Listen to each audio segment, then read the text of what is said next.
Hey guys, it's Mike the Wrestling God Smith, and you guys are watching All In Wrestling, the premier wrestling TV show that focuses on NXT, SmackDown, Raw, 205, and many more. Okay, today's video is going to be about NXT TakeOver, New York.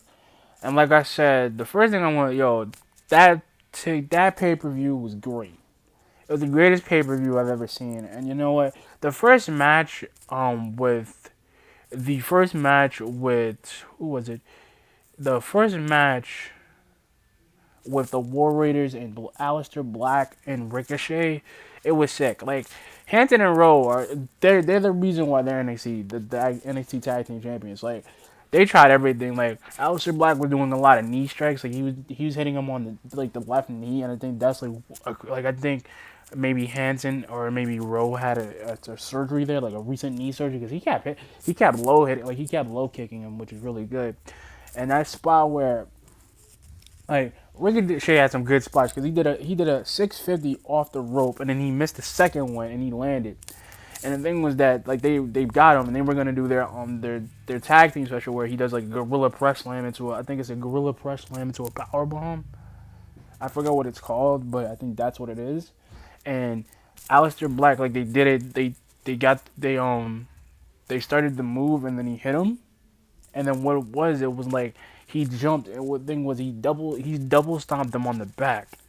And the double stomp on the back was kind of crazy because like he actually landed it, and he landed on his feet.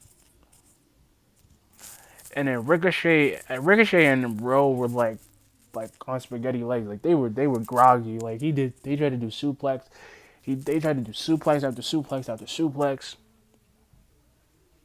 and then that match was crazy. But in the end, the War Raiders retained. And then the next match I want to talk about was the Matt Riddle versus Velveteen Dream match. Cause that match was crazy. They pulled out all the stops.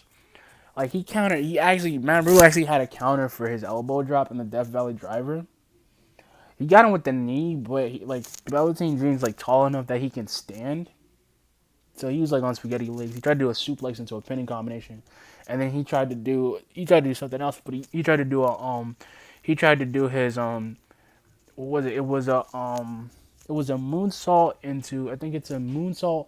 It's a moonsault senton. That's what it is. And it's really cool. Like his move is, I don't know, I know what it's called, but I forgot. But and the thing is, like Velveteen, when he did it, he landed it, but he countered into a sunset flip, and Velveteen was able to retain the title. And I think Matt Riddle is gonna get a rematch this Wednesday on NXT.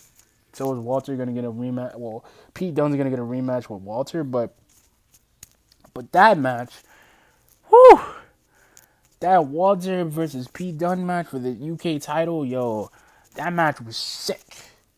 Like, bro, like Pete Dunne's so good at digit manipulation, and he did the bitter, and he kicked out of it. Like multiple times, he tried everything in his playbook, and he kicked out of it. He did a submission. He did a submission move called the Bruiser Lock, and he still kicked out of it.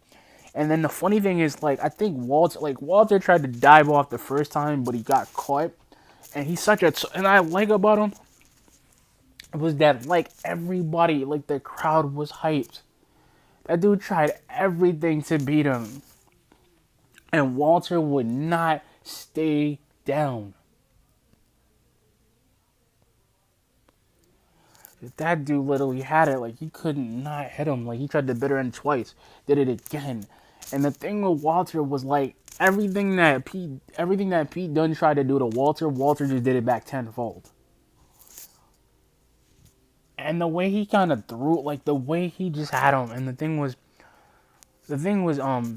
Pete Dunne was trying to do a Hurricane Rana. And he got it with Walter. And then he tried to break both of his fingers in both hands. And somehow I think Walter was able to use his fingers again, because I think he cracked them back into place. Like Pete Dunne is brutal, but I like his style though.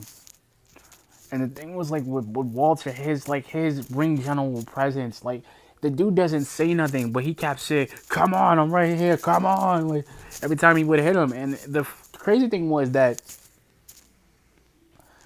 Walter got in a great spot with the big boot, and he knocked him out. And the thing was, he was going to dive up. He was going to do a splash. I think it was like it looked like a diving headbutt. I think it was a splash combination diving headbutt because it was like it was like Chris Benoit's diving headbutt, but it was sick. Like he caught him with the possum and he gets up on the chop and tried to do a superplex. And the way Walter had him, he did like a power bomb, and yo, like Pete Dunne was out, and then he did another, and then at the final, like they were both up to their feet, they were slugging it out, and then Walter got him because he got him with the big boot again, and he dragged his body again and did the diving headbutt, and he won. And I was actually surprised because Walter, and I knew he was gonna win because Walter's not like Joe Coffey, and he's not like he's a big fella, but he's not like he's too tall to knock down. He's like a tree. You can't get him off his feet that easily. And Pete Dunne's like I think he's got to be at least 5'8" or 5'9" or 6'1". But the best match I want to talk